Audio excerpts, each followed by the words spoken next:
Hey guys, welcome back. Jason's here. In this video, we will go on by introducing how to connect and configure your trunks. Trunks are basic lines that you purchase from the service provider, through which you can connect your local telephone system to the public telecommunication network built by the service provider.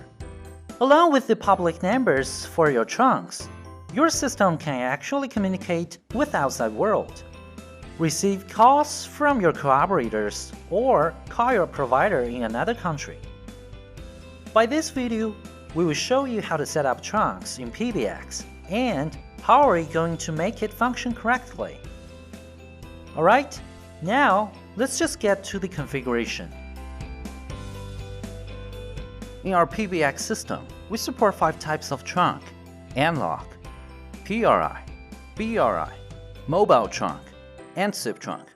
We will go through the configuration of all these trunks. First, let's just talk about analog trunk, which is also known as the PSTN line. It is very common all over the world because it's economical and easy to set up. To connect with PSTN line, you will need the O2 module installed in the S-Series PBX. And then, the corresponding interface on the front panel will function as an FXO port, and you can directly insert your PSTN line to it.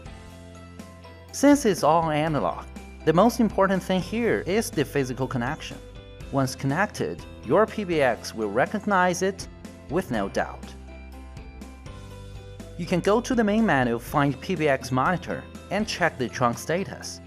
Here you can see the FXO port is connected fine. If there's a problem, PBX will indicate so. Now, let's back to trunk settings. Once again, it is a pure analog, as we were mentioned. There are not much things we need to do besides physical connection. Well, you can surely change the name of this trunk so that you can identify it easily in the trunk list. And if you have issues with the volume received or sent out, adjust it here. RX refers for receiving, and TX is for sending. Instead of changing it by percentage, you can click on Custom directly and set the volume. The volume range is from -30 to 12 dB. And then, we will need to go to the caller ID settings in advance to ensure that our PBX can receive the caller ID sent by the service provider. We will need to confirm that our trunk comes with the caller ID service first, and then we just need to get correct signaling and start type from the service provider and put them in.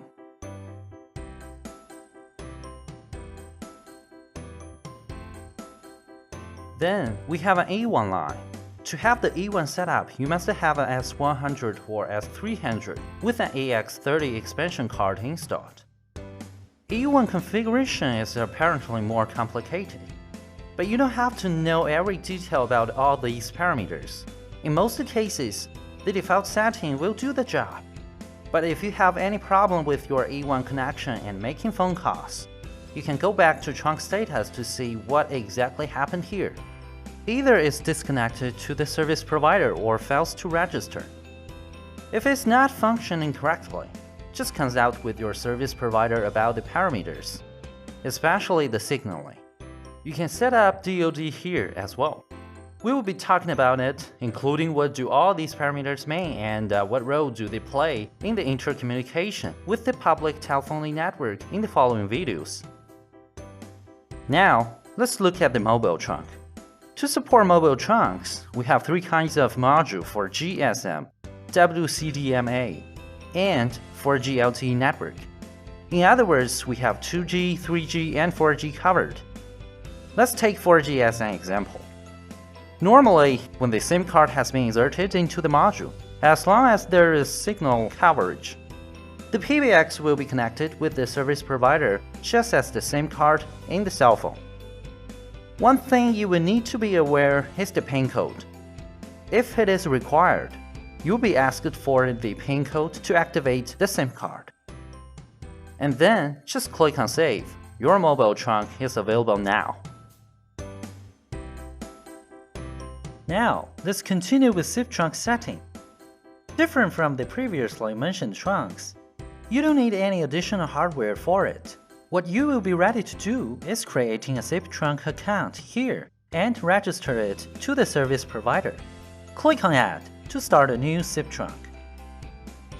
You can actually create 3 types of SIP trunk here: register trunk, peer trunk, and account trunk. Let's look at the register trunk first.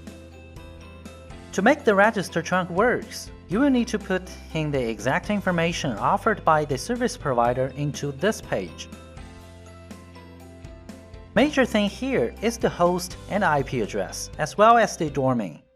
These 2 parameters will point you to the server of your SIP trunk service over provider side. After that, we have username, password, and authentication name. Put them in. You will be verified as legit account and successfully registered to the service provider.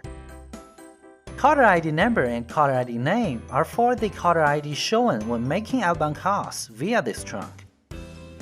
From user is actually very important.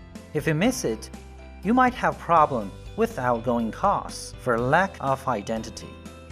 Put in the registration name of your SIP account. In most cases, it will be your landline number. Comparing with the register trunk, you need far less information for setting a peer trunk. You will notice this when you get the SIP trunk. Peer trunk can also be used to connect with other PBXs. Local and remote connections are both supported. We'll be talking about this in the following videos. As for account trunk, basically it is specifically designed for connection between 2 PBXs. We're going to configure it as this. First, let's set the general device. Create a new SIP trunk by choosing the account trunk. Name it as Euro. And we will have the username, password, and authentication name. Please do remember, these are the information more than important for our following job. The rest of parameters, caller ID setting, as we were discussing on the register trunk, will be the same. Now, let's do the job on our associate device. Go accessing in the system of the other device. Activate the trunk setting. We will need to choose the type of register trunk this time, and name it as well. Enter the host name and IP, and domain with no doubt. Now, time for us to make use of the information more than important. Just enter the username, password, and authentication name. Don't forget from user either. As for the caller ID setting, basically it will be the landline number as we were discussed. Well, now we could just start making use of our account trunk to connect these 2 PBXs.